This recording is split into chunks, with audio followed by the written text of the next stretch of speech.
Hello my dear all viewers, आप सभी का स्वागत है आपके JW पैथ लैब चैनल में, जहां आपको मेडिकल लेबोरेटरी टेक्नीशियन से संबंधित सभी सब्जेक्ट पे वीडियोस मिलते हैं। दोस्तों, आपने थंबनेल के माध्यम से देखा होगा, ये हमारे जेडन स्टेन का पार्ट 2 वीडियो है, जिसके अंतर्गत हम लोग प्रिंसिपल, प्रोसीजर, रिज़ल्ट, इन सभी बातों पर डिस्कशन करने वाले हैं। इससे पहले वाले वीडियो में मैंने आपको बेसिक जानकारी दी कि जेडन स्टेन क्या होता है, क्यों करते हो, हिस्ट्री क्या है, तो आप उसे भी देख सकते हैं, डिस्क्रिप्शन में उसका लिंक है। नाउ हम अपने टॉपिक पे आते हैं। जेडन स्टेन, जिसे जील नील्सन स्टेन कहा जाता है, स्टार्टिंग में मैंने ही आपको बताया था कि इसे AFB स्टेन भी कहा जाता है और हॉट मेथड ऑफ स्टेन भी कहा जाता है।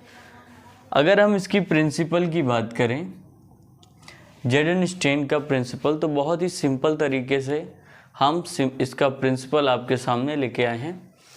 जेडन स्टेन का प्रिंसिपल है, जेडन stain uses basics fuchsin and phenols compound to stain the cell wall of mycobacterium tuberculosis और माइकोबैक्टीरियम स्पीसीज।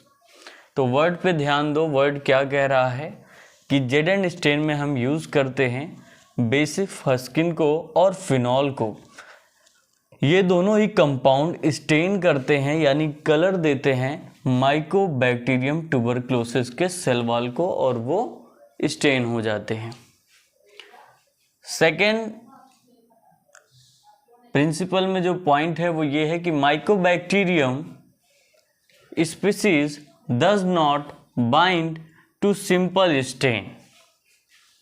बहुत ही ज़्यादा इम्पॉर्टेंट सेकेंड सेंटेंस है प्रिंसिपल में कि माइकोबैक्टीरियम के जो स्पीसीज होते हैं does not bind to simple stain. ये सिंपल स्टेन के द्वारा जो है बाइंड नहीं होते हैं, डिटेक्शन नहीं देते हैं। क्यों नहीं देते हैं?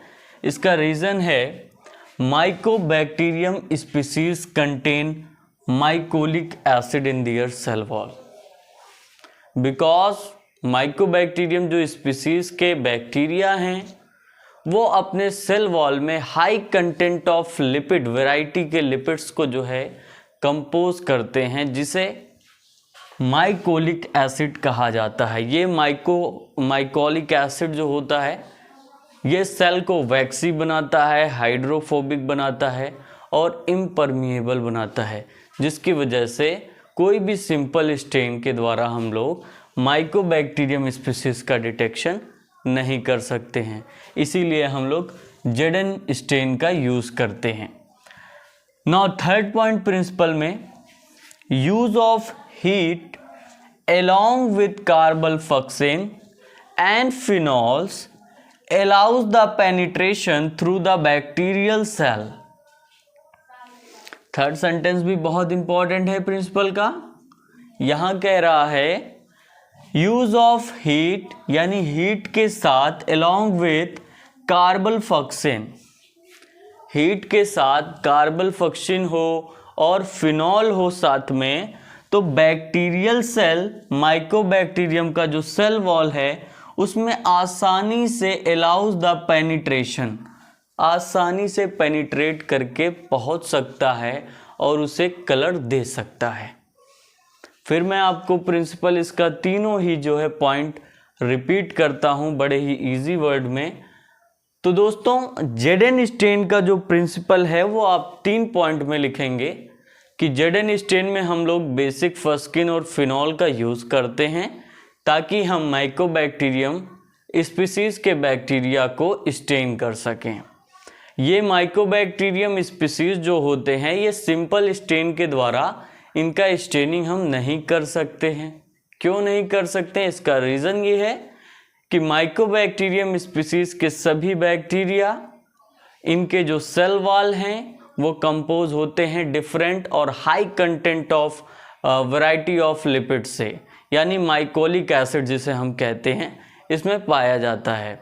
इसके लिए ये सिंपल स्टेन में हमें जो है नहीं दिखाई देते हैं। तो इसके लिए हमें क्या करना होगा? जेडन स्टेन का यूज़ करना होगा, जिसमें हम लोग use of heat along with carbol fuchsin and phenol का यूज़ करते हैं। हीट भी देते हैं, कार्बोफॉक्सिन भी ऐड करते हैं, फिनॉल भी उसमें होता है जो कि माइकोलिक एसिड में पेनिट्रेट करता है और बैक्टीरिया को स्टेन कर देता है। नोट पॉइंट आपके लिए है माइकोलिक एसिड के बारे में कि माइकोलिक एसिड क्या होता है। तो जैसा कि मैंने स्टार्टिंग में ही आपको बताया, माइकोलिक एसिड डिफरेंट वैरायटी के हाई कंटेंट ऑफ लिपिड को हम कहते हैं। ये सेल्स को वैक्सी बनाता है, हाइड्रोफोबिक बनाता है और इम्परमिएबल बनाता है। तो ये जो है माइकोलिक एसिड की प्रॉपर्टी होती है। ये माइकोलिक एसिड बना होता है बीटा हाइड्रोक्सी कार्बोक्सिलिक एसिड का। जो हमारा माइकोलिक एसिड है ये क्या है, बीटा हाइड्रोक्सी कार्बोक्सिलिक एसिड है। ये बनता है 90 कार्बन आइटम्स के जुड़ने से, और यही 90 कार्बन आइटम जब जुड़ते हैं तो बीटा हाइड्रोक्सी कार्बोक्सिलिक एसिड बनता है, जिसे आप माइकोलिक एसिड कहते हो। और यही डिफाइन करता है एसिड फास्टनेस ऑफ बैक्टीरिया, कि वो बैक्टीरिया कितना ज़्यादा एसिड फास्टनेस है। सो नोट पॉइंट तो आपकी जानकारी के लिए है। प्रिंसिपल में आप बस इतना राइट करोगे, आपको फुल मार्क्स मिलेंगे। नाउ डियर ऑल व्यूअर्स, जेडन स्टेन के प्रोसीजर जानने से पहले हम जेडन रिएजेंट्स के बारे में जानते हैं कि क्या क्या रिएजेंट्स हैं जिनका हम इस्तेमाल करते हैं जेडन स्टेन करने के लिए। तो दोस्तों, सबसे पहले जेडन रिएजेंट्स में हम एक प्राइमरी डाई का यूज़ करेंगे। प्राइमरी डाई के यूज़ करने के बाद हम उसमें डी कलराइज़र का यूज़ करेंगे। आफ्टर डैट हम एक काउंटर स्टेन का यूज़ करेंगे। तो चलिए हम आपको बताते हैं इसका मीनिंग क्या होता है। सबसे पहले हम प्राइमरी डाई का यूज़ करते हैं। प्राइमरी डाई उसे कहा जाता है जो प्राथमिक कलर देता है, यानी सबसे पहले जो कलर देगा उसे प्राइमरी डाई कहा जाता है। डीकलराइज़र उसे कहा जाता है जो कलर को निकालता है किसी भी स्मीयर से, किसी भी सैंपल से, उसे डीकलराइज़र कहा जाता है। काउंटर स्टेन क्या होता है? काउंटर स्टेन उसे कहा जाता है जो बैकग्राउंड को कलर देता है, उसे हम काउंटर स्टेन कहते हैं। अब दोस्तों, जेडन रिएजेंट में ये तीनों ही यूज़ किए जाते हैं। प्राइमरी डाई में, जेडन स्टेन में जो यूज़ किया जाता है वो है कार्बोफस्केन। ठीक है, प्राइमरी डाई जो यूज़ किया जाता है जेडन स्टेन में वो होता है कार्बोफस्केन। डीकलराइज़र यानी वो सॉल्यूशन जो कलर को निकालता है उसे डीकलराइज़र कहा जाता है।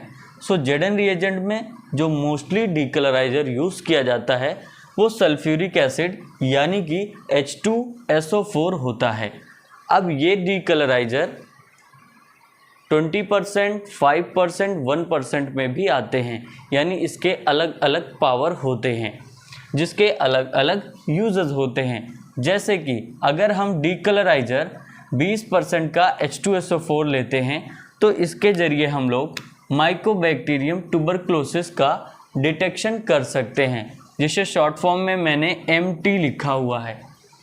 इसी तरह से अगर H2SO4 हमने 5% का बनाया है तो इसके सहारे से 5% H2SO4 डीकलराइज़र से हम लोग सैंपल में माइकोबैक्टीरियम लेप्री का डिटेक्शन करते हैं। इसी तरह से अगर हमने 1% का सल्फ्यूरिक एसिड बनाया है तो इस 1% के सल्फ्यूरिक एसिड यानी डीकलराइज़र के साथ हम लोग नोकार्डिया को टिश्यू के सैंपल में डिटेक्शन कर सकते हैं। अब दोस्तों, यहाँ पर ऐसा क्यों होता है कि 20% पे माइकोबैक्टीरियम ट्यूबरक्लोसिस का डिटेक्शन होता है, 5% पे माइकोबैक्टीरियम लेप्री का होता है, 1% पे नोकार्डिया का होता है टिश्यू सैंपल में? तो ऐसा इसलिए होता है क्योंकि इन तीनों ही डिफरेंट टाइप के बैक्टीरिया हैं जिसके अंदर डिफरेंट माइकोलिक एसिड का कंपोजिशन है। तो based on their mycolic acid composition, इनके जो सेल वॉल में कंपोजिशन है उसी के आधार पे हम डीकलराइज़र का यूज़ करते हैं और इनका डिटेक्शन करते हैं। आई होप आपको समझ में आया होगा। इसी तरह से काउंटर स्टेन जो यूज़ किया जाता है जेडन स्टेन में वो मेथिलीन ब्लू या फिर मेलासाइट ग्रीन भी यूज़ किया जाता है। अगर हम मेथिलीन ब्लू का यूज़ करेंगे तो हमें बैकग्राउंड ब्लू कलर का दिखाई देगा। और अगर हम लोग मेलासाइट ग्रीन का यूज़ करेंगे तो हमें जो बैकग्राउंड होगा वो ग्रीन कलर का दिखाई देगा, ठीक है। और कार्बल फस्किन को ऐड किया है हमने प्राइमरी डाई में, तो कार्बल फस्किन हमेशा याद रखना रेड और पिंक कलर देता है, ठीक है। या तो रेड कलर आएगा या तो पिंक कलर आएगा किसी भी माइकोबैक्टीरियम स्पीसीज या फिर किसी भी एसिड फास्ट बैक्टीरिया में। दोस्तों यहाँ मैंने विस्तार से कार्बल फस्किन के प्रिपरेशन को लिख दिया है कि अगर आप बनाना चाहते हैं 500 ml कार्बल फस्किन तो कैसे बनाएंगे। उसके लिए सबसे पहले हमें सॉल्वेंट डिस्टिल वाटर 500 ml ले लेना है। बेसिक फस्किन जिसे कार्बल फस्किन भी आप कहते हो, ये पाउडर फॉर्म में आपको मिलेगा, 5 ग्राम लेना है। फिनॉल जो कि एक क्रिस्टलाइज फॉर्म में आएगा, उसे 25 ग्राम आपको ऐड करना है। आफ्टर दैट अल्कोहल हमें यूज़ करना होता है कार्बल फस्किन के प्रिपरेशन में 95% या हम 100% भी ले सकते हैं। वॉल्यूम हमें 50 ml ऐड करना होता है। इसे बनाने की विधि ये होगी, बेसिक फस्किन और फिनॉल को सबसे पहले हम लोग वाटर बाथ में 5 मिनट के लिए बॉईल करते हैं, शेक करते रहते हैं। शेक करने के बाद उसमें हम लोग अल्कोहल को ऐड करते हैं। अल्कोहल ऐड करने के बाद डिस्टिल वाटर ऐड करते हैं। आफ्टर दैट हम लोग फ़िल्टर करते हैं और कार्बल फस्किन को हम लोग यूज़ करते हैं। तो दोस्तों ये था जेडन रिएजेंट जो हम यूज़ करते हैं। नाउ अब इसके बाद हम आपको बताएंगे प्रोसीजर। तो दोस्तों अब आ गया है प्रोसीजर जेडन स्ट्रेन का। तो दोस्तों प्रोसीजर क्या होता है, बहुत ही आसान तरीके से हम जानेंगे। सबसे पहले दोस्तों कोई भी अगर हम प्रोसीजर कर रहे हैं, स्ट्रेन कर रहे हैं, उसके लिए हमारे पास क्या होना चाहिए, सैंपल होना चाहिए। तो यहाँ पे जेडन स्ट्रेन जब हम करते हैं यानी सस्पेक्टेड जो पेशेंट है वो टीबी के लिए है, तो प्रीफर्ड सैंपल हमारा अगर उसे जो है बलगम आ रहा है, स्पूटम आ रहा है, तो सैंपल है वो होता है स्पूटम। स्पूटम के ज़रिए हम लोग मोस्टली जेडन स्ट्रेन करते हैं। अब दोस्तों अगर मैं प्रोसीजर की बात करूं तो सबसे पहले अगर हम कोई भी स्ट्रेन का प्रोसीजर कर रहे होते हैं उसके लिए हमें सैंपल चाहिए, और सैंपल का हमें क्या बनाना है, स्मीयर बनाना है, तभी हम उसकी स्ट्रेनिंग कर सकते हैं। तो हम क्या करेंगे, स्पूटम का सबसे पहले एक स्मीयर बना लेंगे, एक थिक स्मीयर स्पूटम का बनाएंगे। कैसे बनाओगे आप, फर्स्टली प्रोसीजर में प्रिपरेशन ऑफ स्मीयर कैसे बनाओगे, prepare heat fixed smear and dry it. आप एक थिक स्पूटम जो है स्लाइड पर रखेंगे और उसे हीट फिक्स्ड कर देंगे, और उसके बाद ड्राई होने के बाद हम उसे स्ट्रेनिंग के लिए ले जाते हैं। तो फर्स्ट स्टेप हमारा क्या होगा स्ट्रेनिंग में, apply carbol fuchsin for 30 seconds in the slide. Slide पे हमें कार्बल फस्किन जो प्रिपेयर किया है हमने उसे ऐड कर देना है 30 सेकेंड्स के लिए। After that heat fix cells to the slide using flame until vapour appear. अब हमें क्या करना है, यानी हमने स्लाइड लिया, स्लाइड पे हमने एक स्मीयर बनाया, स्मीयर को हमने हीट फिक्स्ड कर दिया है और वो ड्राई भी हो गया है। अब ये स्ट्रेनिंग के लिए रेडी है। तो हम क्या करेंगे, अप्लाई करेंगे कार्बल फस्किन को, ठीक है। कार्बल फस्किन को हमने अप्लाई कर दिया है इस पे, कितने सेकेंड्स के लिए, 30 सेकेंड्स के लिए। 30 सेकेंड्स के बाद हम क्या करेंगे, एक फ्लेम ले लेंगे, ठीक है। एक हम लोग फ्लेम ले लेंगे और इस कार्बल फस्किन को जो हमने ऐड किया है स्मीयर पे, इसको हम लोग हीट करेंगे। जो भी फिक्स सेल है वो भी हीट हो जाएगा, ठीक है। हीटिंग क्यों करते हैं, ताकि कार्बल फस्किन माइकोबैक्टीरियम स्पीसीज के सेल वॉल को पहुंच सके, सेल वॉल तक पहुंच सके। तो हम लोग हीट करेंगे, कब तक करेंगे, यूजिंग फ्लेम के माध्यम से। आपको एक एक वर्ड समझा रहे हैं दोस्तों। हीट करेंगे फ्लेम के माध्यम से, तब तक करेंगे जब तक वेपर अपीयर ना हो जाए, और जब वेपर अपीयर हो जाएगा, when vapour appear stop the heating procedure, यानी जब ये वेपर हमें दिखाई देने लगेंगे कि अब हमारे स्लाइड से वेपर आ रहा है, तो हम फ्लेमिंग यानी हीटिंग का स्टेप रोक देंगे। हीटिंग का स्टेप रोकने के बाद हम अपने थर्ड प्रोसीजर पे आएंगे, यानी डीकलराइज करेंगे। अब स्लाइड ने कार्बोफस्किन का कलर ले लिया है सभी ने, अब हम उसे डीकलराइज करेंगे यानी निकालेंगे। निकालने के लिए यानी डीकलराइजर का यूज करोगे आप। So decolourise with acid alcohol for 15 to 20 seconds only.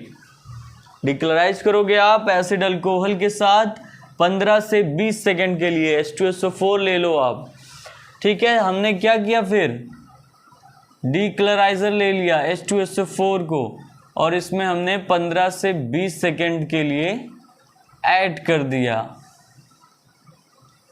ताकि जो भी कलर हमारे सैंपल ने लिया है कार्बोफस्किन का उसे हम निकाल सकें। नाउ आफ्टर दैट अप्लाई करेंगे हम counter stain for 30 seconds, then rinse excess stain with water. यानी अब हम लोग क्या करेंगे, काउंटर स्टेन को ऐड कर देंगे। काउंटर स्टेन क्या होता है मैंने आपको स्टार्टिंग में बताया था। इसके दो एग्जाम्पल बताए थे, मेथिलीन ब्लू या मेलासाइट ग्रीन। मान लो अगर हम लोग मेथिलीन ब्लू को लेते हैं MB, ठीक है, तो फोर्थ स्टेप में हम लेंगे काउंटर स्टेन 30 सेकेंड्स के लिए ओनली। इसे स्लाइड पे आपको ऐड करना है। उसके बाद रिंस कर देना है एक्सेस स्टेन को वाटर के साथ। और आपका टेक्निक ये होगा कि आपको स्लाइड को इस तरह से थंब से दबा के जो है धीरे धीरे वाटर के ड्रॉप्स आपके स्लाइड से जाने चाहिए। ये टेक्निक होता है जेडन स्टेन में रिंस करने का, ठीक है। तो काउंटर स्टेन करोगे 30 सेकेंड के लिए, ठीक है, काउंटर स्टेन करोगे 30 सेकेंड्स के लिए। उसके बाद जो भी एक्सेस स्टेन है उसे रिंस कर दोगे वाटर के साथ। आफ्टर दैट ऑब्जर्व करोगे माइक्रोस्कोप में। तो ये प्रोसीजर है और इसी पे प्रिंसिपल भी बेस है। अब देखो कैसे प्रिंसिपल था, कार्बोफस्किन ऐड किया, सभी ने कलर ले लिया रेड कलर ले लिया। उसके बाद हीट किया आपने, वो पूरी तरह से रेड कलर सबने ले लिया, फिक्स हो गए। फिर आपने क्या किया, डीकलराइजर ऐड किया। डीकलराइजर क्या करता है, कलरों को निकालता है, लेकिन डीकलराइजर सभी के कलर निकाल देगा, लेकिन जो भी माइकोबैक्टीरियम के स्पीसीज हैं जिनके पास माइकोलिक एसिड प्रेजेंट है उसके कलर को नहीं निकाल पाएगा, क्योंकि वो एक बार फिक्स हो गए तो उनके माइकोलिक एसिड को पेनिट्रेट डीकलराइजर भी नहीं कर सकता है। लेकिन अगर बहुत ज़्यादा हाई पावर काफ़ी टाइम के लिए आप दोगे तो वो भी कर देगा। इसीलिए हम लोग डीकलराइजर को 15 से 20 सेकेंड के लिए ही ओनली ऐड करते हैं, ठीक है। डीकलराइजर जब हम ऐड करते हैं तो जो भी रेड पिंक कलर सभी ने लिया था सब छोड़ देते हैं, एक्सेप्ट माइकोबैक्टीरियम स्पीसीज, यानी कि वो बैक्टीरिया जिनके पास माइकोलिक एसिड है। उसके बाद फिर हम क्या करते हैं, काउंटर स्टेन यूज़ करते हैं। मेथिलीन ब्लू हो गया, ठीक है, MB यूज़ करते हैं 30 सेकेंड के लिए। ये क्या करता है, काउंटर स्टेन जैसे ही हमने ऐड किया डीकलराइजर के द्वारा, जिसने जिसने कलर छोड़ा था वो सभी मेथिलीन ब्लू का कलर ले लेते हैं। लेकिन हमारी जो माइकोबैक्टीरियम स्पीसीज है या फिर वो बैक्टीरिया जिनके पास माइकोलिक एसिड है वो काउंटर स्टेन नहीं लेते, क्योंकि उन्होंने ऑलरेडी कार्बोफस्किन हीट के द्वारा रखा हुआ है। अब उनके माइकोलिक एसिड को पेनिट्रेट काउंटर स्टेन नहीं कर सकता, ठीक है, इसके पास वो पावर ही नहीं है। आफ्टर दैट जो भी एक्सेस स्टेन है रिंस कर दोगे वाटर के साथ। उसके बाद फिर आप करोगे उसका डायरेक्ट माइक्रोस्कोपी। नाउ अब हम रिजल्ट की ओर चलते हैं दोस्तों। Now dear all, this is the last topic, result क्या होता है जेडन स्टेन का। दोस्तों रिजल्ट जब हम माइक्रोस्कोपी करते हैं, माइक्रोस्कोप में स्लाइड को देखते हैं तो हमें दो तरह की चीज़ें दिखाई देती हैं, या तो रेड एंड पिंक या ब्लू या ग्रीन, ठीक है, रेड एंड पिंक या ब्लू या ग्रीन दिखाई देती हैं। अब दोस्तों जब भी हम माइक्रोस्कोपी करते हैं और रेड और पिंक जो भी कलर के हमें सब्सटेंस उसमें दिखाई देते हैं वो हमारे होते हैं एसिड फास्ट ऑर्गेनिज्म, जैसे कि माइकोबैक्टीरियम ट्यूबरक्लोसिस। अगर आप कोई पेशेंट सस्पेक्टेड है माइकोबैक्टीरियम टीबी से जुड़ा हुआ है तो वहाँ पे माइकोबैक्टीरियम ट्यूबरक्लोसिस वो हो जाएगा आपका रेड एंड पिंक कलर दिखने वाला सब्सटेंस। इसी तरह से नॉन एसिड फास्ट ऑर्गेनिज्म, यानी अगर कोई और अदर बैक्टीरिया उसमें प्रेजेंट है या कोई भी सब्सटेंसेस प्रेजेंट हैं जिनके पास माइकोलिक एसिड नहीं है उनके सेल वॉल में, तो वो आपको ब्लू कलर के दिखाई देंगे अगर आपने काउंटर स्टेन मेथिलीन ब्लू के साथ किया है, या फिर वो ग्रीन कलर के दिखाई देंगे अगर आपने काउंटर स्टेन मेलासाइट ग्रीन के साथ किया है तो वो ग्रीन कलर के दिखाई देंगे। तो ये हमारा सिंपल सा रिजल्ट होगा। रिजल्ट में आप बताएंगे सर दो तरह की चीज़ें दिखाई देती हैं, एसिड फास्ट ऑर्गेनिज्म यानी वो ऑर्गेनिज्म जो एसिड फास्ट हैं, जिसके पास माइकोलिक एसिड है सेल वॉल में, वो हमें माइक्रोस्कोप में रेड या फिर पिंक कलर में दिखाई देते हैं। इसी तरह से वो सब्सटेंसेस जो नॉन एसिड फास्ट हैं यानी जिनके पास माइकोलिक एसिड उनके सेल वॉल में नहीं है, ऐसे ऑर्गेनिज्म हमें ब्लू कलर दिखाई देंगे अगर हमने काउंटर स्टेन मेथिलीन ब्लू के साथ किया है। और अगर हमने मेलासाइट ग्रीन काउंटर स्टेन में लिया है तो वो हमें ग्रीन कलर के दिखाई देंगे। तो ये सिंपल सा आपका रिजल्ट हो जाएगा। एसिड फास्ट ऑर्गेनिज्म के कुछ एग्जाम्पल आपके सामने मैं लेकर आया हूँ, जैसे कि माइकोबैक्टीरियम ट्यूबरक्लोसिस, ये तो आप सभी को पता है। यहाँ पे हम लोग 20% H2SO4 का यूज़ करते हैं। दूसरा हमारा एग्जाम्पल है एसिड फास्ट ऑर्गेनिज्म का माइकोबैक्टीरियम लेप्री, इसमें हम लोग 5% H2SO4 का यूज़ करते हैं प्रोसीजर में। नोकार्डिया, जब टिश्यू में हम लोग इसका डिटेक्शन करते हैं तो 1% H2SO4 का हम लोग यूज़ करते हैं एज अ डीकलराइजर। तो ये सभी एग्जाम्पल हैं। फोर्थ एग्जाम्पल हमारा है हेड ऑफ स्पर्म। स्पर्म का जो हेड होता है उसके पास भी जो है माइकोलिक एसिड होता है और वो एक एसिड फास्ट होता है, ठीक है। तो माइकोलिक एसिड या हम कह लें acid fastness head of sperm में भी होता है, इसके लिए वो जेडन स्टेन में डिटेक्शन इसका हमें मिल जाता है। बैक्टीरियल स्पोर्स की अगर हम बात करें, ये भी एग्जाम्पल हैं एसिड फास्ट ऑर्गेनिज्म के। यहाँ तक कि पैरासाइट्स भी होते हैं जो कि अपने सेल वॉल में माइकोलिक एसिड का कंटेंट लिए होते हैं। ऐसे पैरासाइट का भी डिटेक्शन हम लोग जेडन स्टेन के द्वारा कर सकते हैं, क्योंकि ये सभी एसिड फास्ट होंगे। जो भी एसिड फास्ट होंगे उनका हम लोग यूज़ कर सकते हैं, डिटेक्शन कर सकते हैं जेडन स्टेन में। बस सिंपल सा लॉजिक आप इतना याद रखो। तो टीनिया सजेनेटा एक्स भी हम लोग डिटेक्शन कर सकते हैं जेडन स्टेन के द्वारा। तो दोस्तों ये थी पूरी जानकारी जेडन स्टेन से जुड़ी। कोई अगर आपका क्वेश्चन है या कोई क्वेरी है तो उसे आप कमेंट सेक्शन में हमसे पूछ सकते हैं। बहुत धन्यवाद आप सभी का।